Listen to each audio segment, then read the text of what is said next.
Welcome to a presentation about the upper elementary classroom at Innovation Montessori Ocoee. My name is Eileen Costello, and I'm an assistant principal at IMO. Prior to this role, I taught in a public Montessori classroom for 12 years. 7 of them were spent in a lower elementary classroom with first, second, and third graders, and 5 of those years were spent in an upper elementary classroom here at IMO. An upper elementary classroom has 4th, 5th, and 6th graders. I have my Montessori certification for lower elementary, or elementary 1, from American Montessori Society. I also have my elementary Montessori certification in lower elementary and upper elementary, or elementary 1 and 2, from Association of Montessori International. In 2018, I completed my master's degree in elementary education with a concentration in Montessori from the University of Hartford. In the upper elementary classroom at Innovation Montessori, we have 5 suites of upper elementary. We have inside of each suite 2 teachers and 1 TA. So we have 10 upper elementary teachers and 5 teacher assistants. We are lucky to have a dedicated staff of amazing Montessori teachers. Maria Montessori called the prepared environment a laboratory because so much is learned and gained from teachers making observations of students. These observations can give insight into academic, personal, and social growth that's happening simultaneously in these classrooms as students explore and discover the world around them. There are several important things that are happening inside of this classroom or this laboratory every single day. One of our main focuses is for students to gain independence. And this happens as students are asking questions and they're thinking for themselves. In our primary classrooms, students ages 3 to 6, we talk about independence as letting me do things for myself. In upper elementary, in the second plane of development, this looks like intellectual independence, as students are asking questions and their curious nature guides them to learn more about the world around them. Freedom within limits is another important component of all of our Montessori classrooms. And in upper elementary specifically, this looks like freedom of movement, as students are able to choose where they sit. They are able to get up to return a material to the shelf and to get a new material to begin a new work. This looks like freedom of choice as students come in the morning, they plan their day based on the works and the assignments they have. Some students might choose to begin their day with one of the subjects that they really enjoy and they show a strong interest in. Other students might be thinking about time management and they want to begin their day with an assignment they'd like to finish quickly or first, so they can move on to another assignment. There's also freedom that comes with the repetition. Once students have been given a lesson from the shelf, they're invited to continually return to that material, to work with it, to continue to explore and discover. Freedom within limits is an empowering concept for our students because they are the explorer and this is their classroom and their learning environment. As students in upper elementary are growing up, one of the important things that they are learning to advocate for themselves, to understand they have a voice in their education and to know how to use it. So we encourage students to advocate for themselves. That looks like goal setting, meeting with a teacher to talk about the week, to reflect on how it went, to think about the areas of strengths and to think about the areas that students have for growth. So through reflection, students are able to understand where they are in their own learning process and to set goals that they would like to meet. These check-ins with teachers usually happen once a week. In our classrooms, we have respect for the child, their choices, and their voices. We're teaching students to respect themselves, to respect others, and to respect their environment. The upper elementary Montessori classroom, it's a safe place to take risks. While the growing and the learning is happening, we know that mistakes are bound to happen, and they are welcome, and they are focused on as a point of growth, because the learning process is to be celebrated. Our upper elementary Montessori classrooms really are communities because our classrooms act as a family. In these classrooms, socialization is the driving force.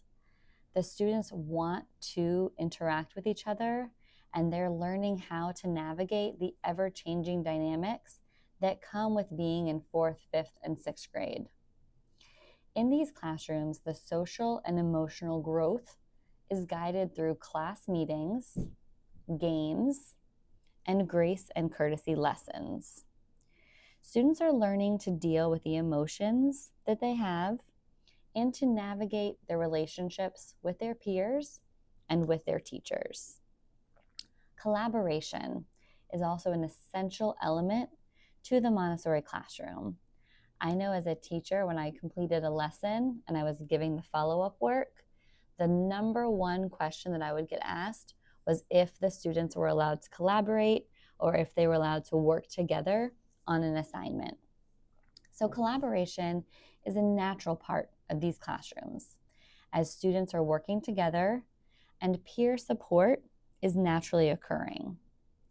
As students collaborate to complete projects or to complete assignments, they're learning about different roles that students can take in group projects.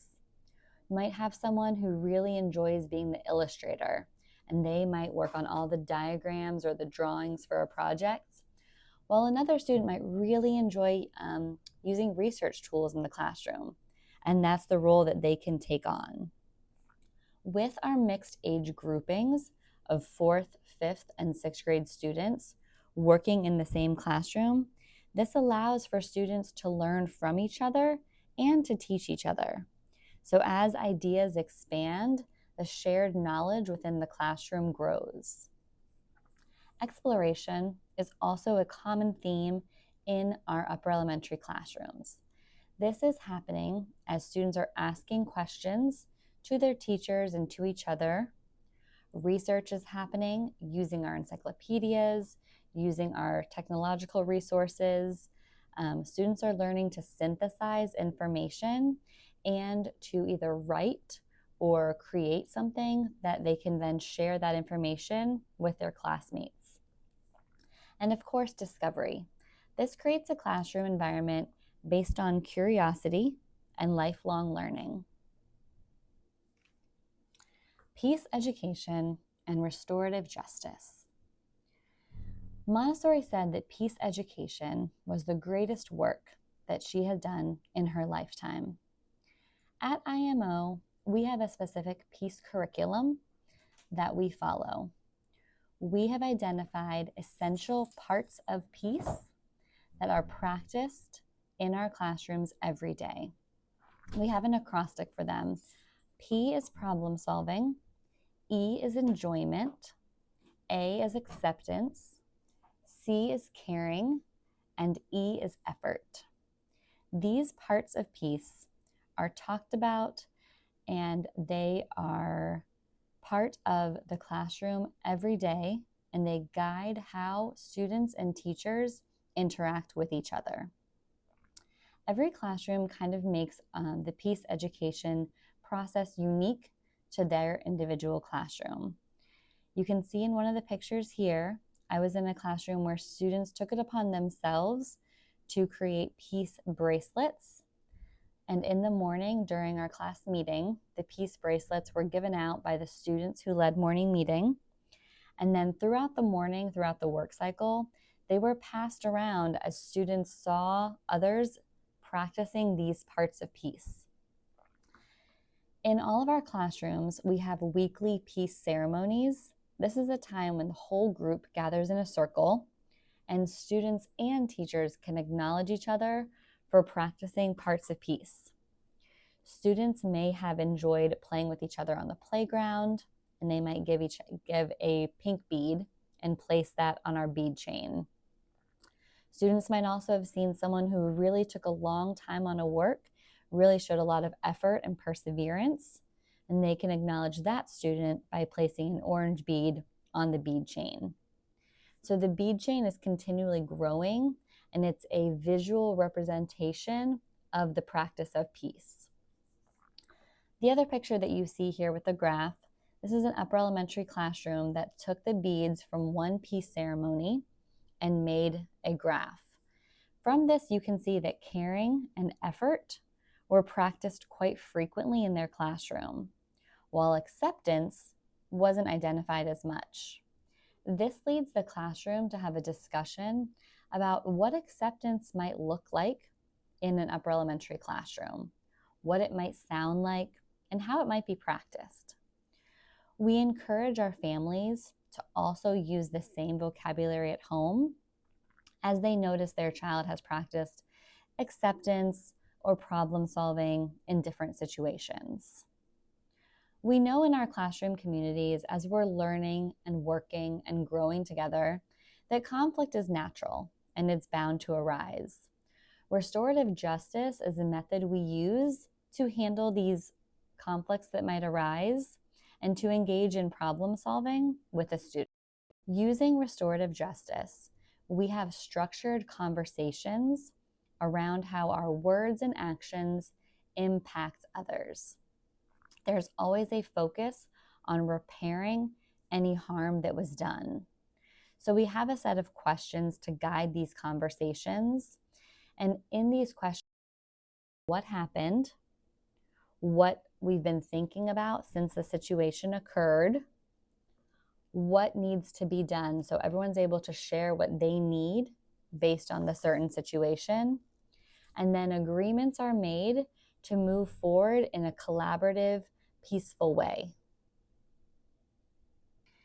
In our classrooms, we have a 3-hour-long work cycle in the morning. That is when the majority of instruction occurs.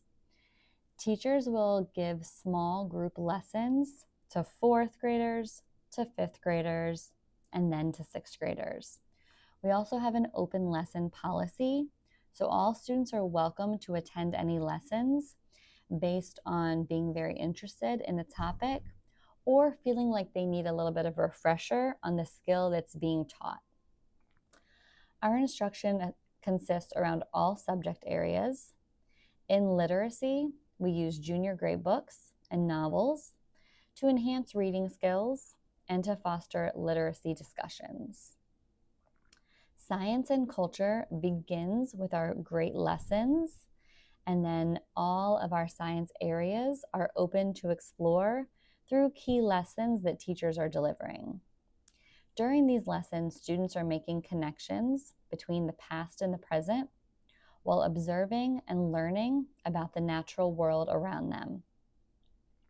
Research with encyclopedia and other resources are used to complete research topics or research projects on lesson topics and also areas of interest. In math, students are continuing to build on the concepts that were taught in lower elementary while they are moving towards abstraction. In math, this is a time when you'll see more worksheets because students are transferring the knowledge that they bring up from lower elementary and all the work that they have done with our amazing Montessori materials.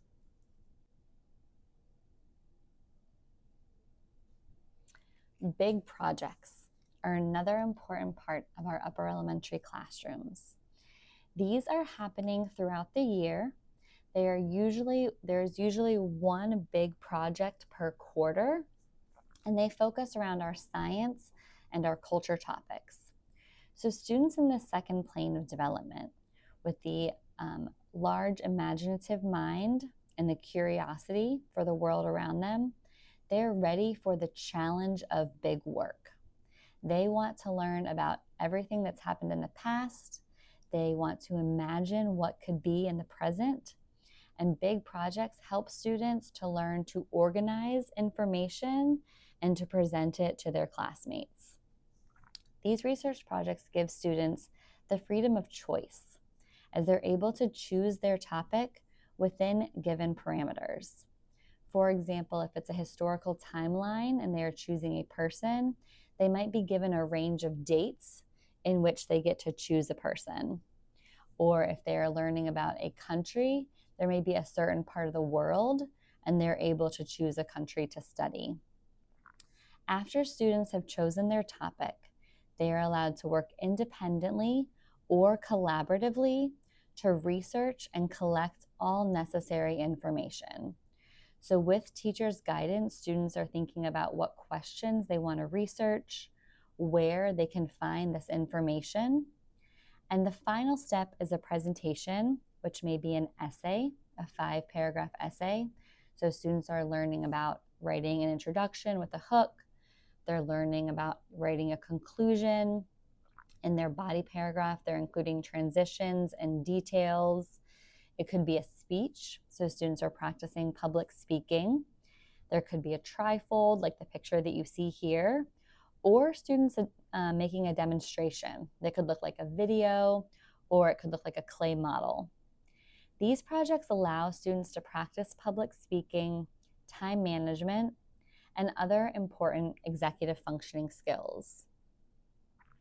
Here are a few more examples of students presenting to small groups or presenting to their classmates. These big projects are really fun, culminating activities that students look forward to, and it's amazing to watch the growth that occurs when students are a little bit nervous about this as 4th graders to the confidence that they exude as 6th graders.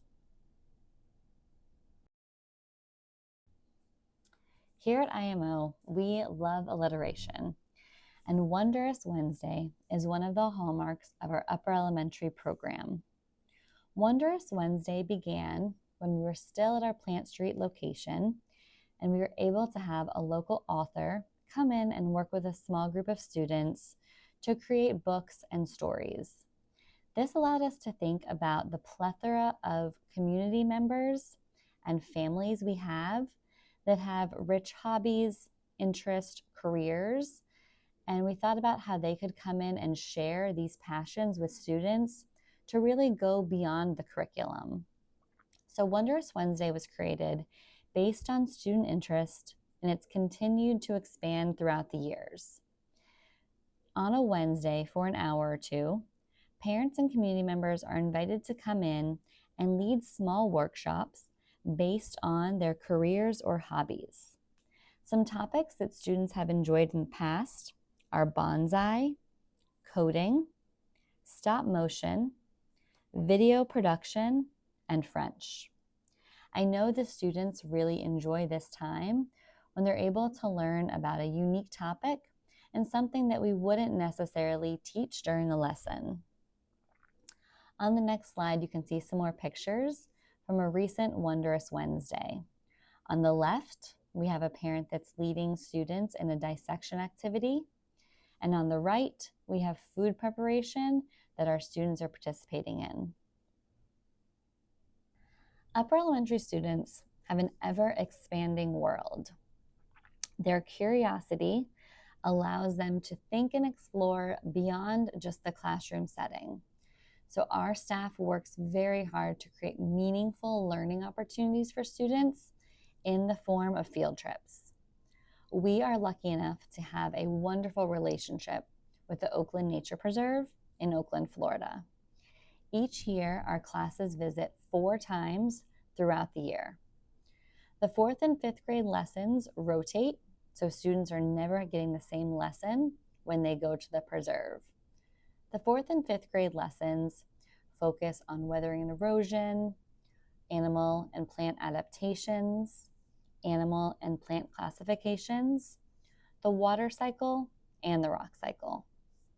Our 6th graders have separate lessons when they visit the nature preserve. They are using microscopes to explore cells. They're engaging in animal dissection and learning about solar balloons. Additionally, our upper elementary students take 2 large field trips every year. These field trips are planned, so there's one in the fall and one in the spring. These trips have a focus in science or history. For example, the students might visit St. Augustine, Kennedy Space Center, the Orlando Science Center, or the Orange County History Museum. And finally, there is a 6th grade capstone overnight trip to Nature's Classroom in Brooksville, Florida. This is a 3-day and 2-night trip. Our students usually leave on a Wednesday morning and they arrive at school on Friday after the school day has ended. While the students are there, they're working in expedition teams to problem solve and create community. There is freedom of choice as they sign up for classes that they would like to attend throughout the day based on their interests. They also participate in simulation activities such as Predator-Prey or the American Revolution. Students are eating together. They are working together. There is also a night hike that the students like to go on. Maria Montessori said, "Let us leave the life free to develop within the limits of the good, and let us observe the inner life developing. This is our whole mission." The upper elementary classroom serves this mission as it is focused on child-centered learning. This is a time for continued growth and exploration for our students. The learning environment promotes independent learning, self-confidence, and intrinsic motivation. Our dedicated team of Montessori teachers work hard to cultivate a sense of responsibility and a global citizenship for all students.